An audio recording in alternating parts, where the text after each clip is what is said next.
வணக்கங்க. நாங்க முதலிப்பாளையம் நல்லூர் சுற்றுச்சூழல் பாதுகாப்பு குழுவை சேர்ந்தவங்க. எங்க ஊர் பாத்தீங்கன்னா முதலிப்பாளையத்துல இருக்கிற பாறைக்குழிகள்ல திருப்பூரோட குப்பையை 10 வருஷமா கொட்டி கொட்டி தினமும் 700 டன்ல இருந்து 800 டன் குப்பைகளை கொட்டி ஊரையே நாசக்கேடாக்கிட்டாங்க. எங்க பகுதி ஃபுல்லா மாசுபட்டுருச்சுங்க.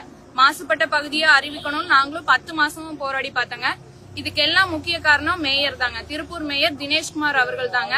இப்ப அவரு எந்த முகத்தை வச்சுட்டு எங்ககிட்ட ஓட்டு கேட்க வர்றாங்கன்னு தெரியலீங்க. 10,000 ஓட்டு எங்களுக்கு வேண்டாம் அப்படின்னு சொன்னவரு இப்ப ஓட்டு வேணும்னு சொல்லி முருகன் கோயிலுக்கு வர்றாருங்க. முதல் தடவை போராட்டம் நடந்தப்ப கரிய காளியம்மன் மண்டபத்துல நைட்டு 11 மணி வரைக்கும் நாங்க லேடிஸ் ஜென்ட்ஸ் எல்லாருமே இருந்தாங்க. அடிச்சு துன்புறுத்தினாங்க. எல்லாமே நடந்துச்சுங்க. மறுநாள் நாங்க பேச்சுவார்த்தைக்கு முருகன் கோயிலுக்கு வர்றோம் அப்படின்னு சொல்லி சொன்னாரு. பார்த்தா வரலீங்க. அப்ப வராதவரு இப்ப எதுக்கு முருகன் கோயிலுக்கு வர்றாரு? இத்தனை 10 மாசமா நாங்க போராடி எங்களுக்கு எந்த ஒரு சொல்யூஷனும் கொடுக்காதவரு நாங்க கோர்ட்டு மூலியமா போய் தான் இது டெம்பரவரி ஸ்டே வாங்கியிருக்கோங்க.